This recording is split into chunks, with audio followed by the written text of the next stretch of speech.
So before we get into this video, if you guys want to check out my feature film Pay CD, you can. It's on Amazon right now. You can get the Blu-ray. You can also check out our short films on Gumroad. Pay whatever you want. It helps us make more projects. When Top Gun Maverick came out, Joseph Kosinski was also the director for that. I was not really too excited to see it. I enjoyed Top Gun Maverick. The first Top Gun. I enjoyed that one.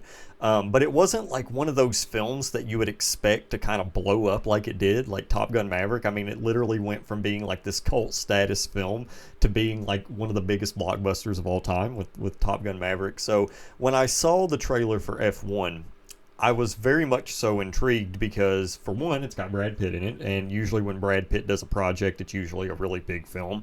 But also, the cinematography really stood out to me. I mean, the POV shots inside of the car, even the wide shots inside of the car. I mean, it's all very mesmerizing, and they're doing a lot. They're doing a lot with F1. Now, I am going to be completely unbiased with this film because I do not watch F1. I used to watch NASCAR back in the day, but I don't really have like a lot of experience in the racing world, I guess you could say. I used to go to dirt tracks. I don't know if that helps any.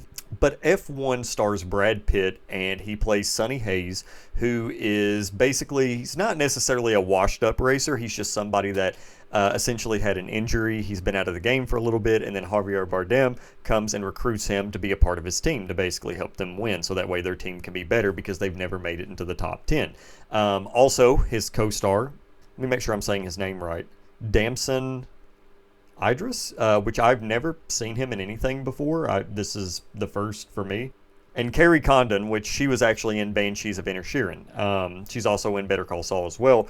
But Brad Pitt is the star of the film. The story itself, it's pretty straightforward. I mean, it's exactly what you would expect. They're racing, they want to win, and that's basically what they're getting to. It's 2.5 hours long, which you would think is long, but again, I've never understood the issue with runtime. I think it's just completely silly. I mean, of course, there are some films that are boring 2.5 hours. I mean, that's subjective, of course, but this film flew by. I did not really feel the runtime at all. The racing scenes, those are the most impressive things in the film. They're very well put together. When you have a film this scale, it's not hard for things to sort of get lost in translation, especially like with the racing stuff, because, they could have easily have cheaped out and done, minimal coverage or whatever. But honestly, I felt like the camera was changing angles like every 5 seconds, and it's very impressive, especially with it being F1, which is already a very expensive sport. I mean, having all the cars, they're going to all the multiple tracks, which I'm sure that they ended up recording like while the audience came, to watch the show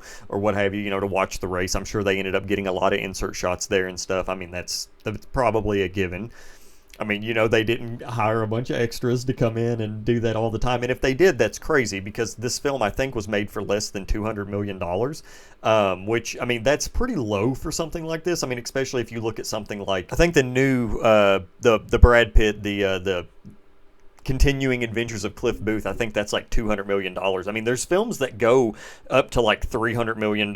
And this film was, I think, 130 million, which is kind of impressive given the scope of it. I mean, it's almost 3 hours long. You're seeing a bunch of races in F1, and the races are all really good. I mean, really good. I mean, the film opens up with a Led Zeppelin song. I mean, it's a big film. What more can I say? But Brad Pitt did a really good job in this. Now, the thing that I like about Brad Pitt is he's a massive movie star. I mean, he's arguably one of the biggest actors of all time. I mean, you could even say that he might be the biggest. I mean, of course, there's all kinds of actors out there, that are big, have a big status. But I mean, Brad Pitt's name, everybody knows who Brad Pitt is. But I like how he plays humbling characters in films, if that makes sense. Like, I mean, regardless of how you feel about Brad Pitt, usually the roles that he takes on, he's not like a superhero. He's not doing anything insane. Like, I mean, if you look at some of his last roles, like Ad Astra, for instance, or Once Upon a Time in Hollywood with Cliff Booth, or, looking at F1, they're very much so, you can see not necessarily yourself being in his shoes, but you can sort of relate to the character.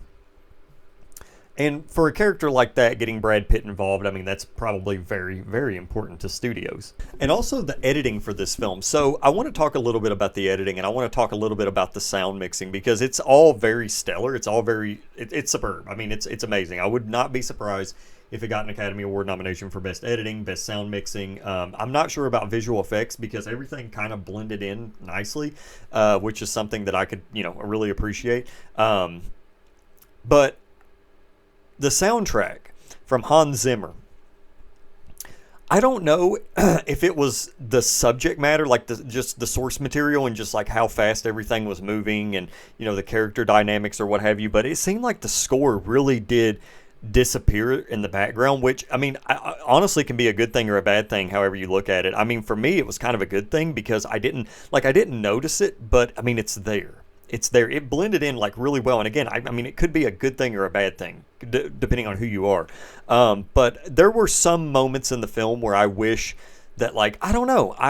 I'm going to quit saying what I'm saying because I really don't know what I'm saying. And for somebody that's not really interested in F1, it really did grab my attention. Like, it wasn't hard for me to follow along. I felt like I was, doing a good job keeping up with the narrative for the most part. I actually learned more about F1 than I ever have watching this film. So I do think with a film like F1, which of course you are going to get people who enjoy F1 watching the film, but people that aren't really familiar with the sport, familiar with, that organization in general, I just feel like it did a fantastic job of kind of easing, someone like me in it, where I could kind of appreciate everything that was going on. If I had one critique for the film, and I do think I do have one critique for the film, and it is coverage-wise, and it is when you see the racers, you only see Brad Pitt and Damson. You only see Joshua and Sonny. Those are the only two characters that you see inside the car, and I think it would have been just a little bit more interesting if they would have had like cameras in the car, recording some of the other racers. It could have just been a budget thing